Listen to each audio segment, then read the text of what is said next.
This is Anne Butler, the Book Griffin. Welcome to the podcast.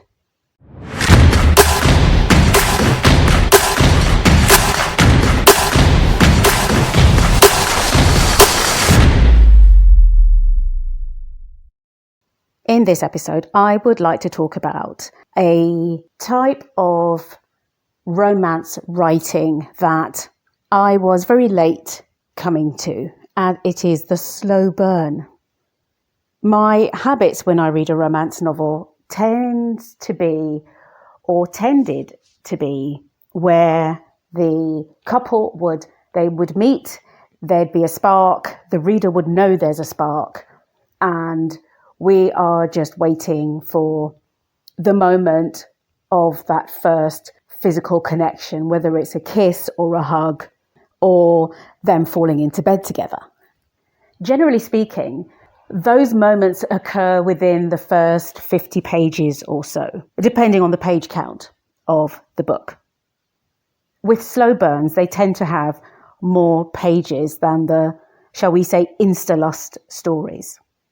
Chances are, if you are in the middle of a quick read, which turns out to be a slow burn, the payoff, shall we say, comes in the last chapter. And I tend to find those really unsatisfying, generally speaking. That really only works for me if the romance is secondary to the actual story. In the longer stories, the author takes time to develop the characters, the things which drive them, their little idiosyncrasies, their backstory, the secondary characters which impact the way they behave. In a slow burn romance, all those secondary characters tend to be less cartoonish and they tend to be more well-rounded as characters, even though they are secondary characters. And maybe that's why I like slow burns so much.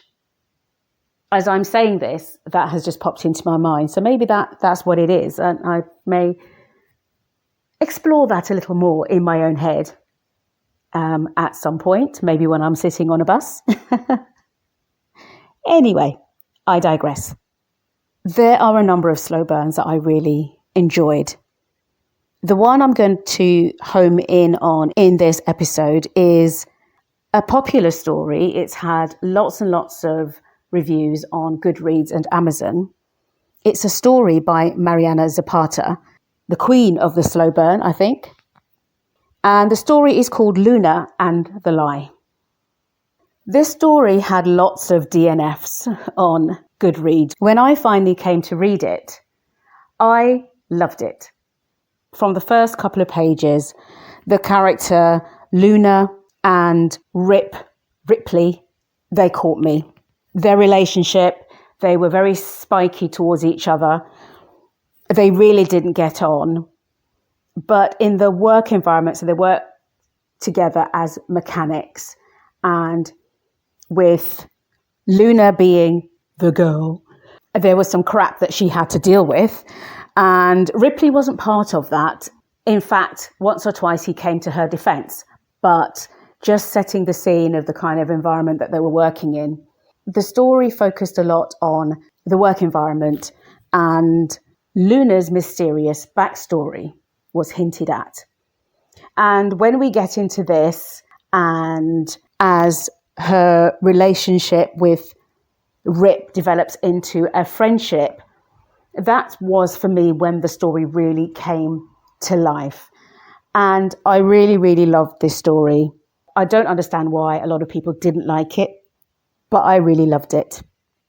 And that's why I would recommend Luna and the Lie by Mariana Zapata, which was published in 2018.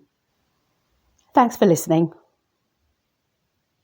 This has been Anne Butler, the Book Griffin. If you enjoyed this episode, please hit the like button and subscribe to receive notification of new episodes.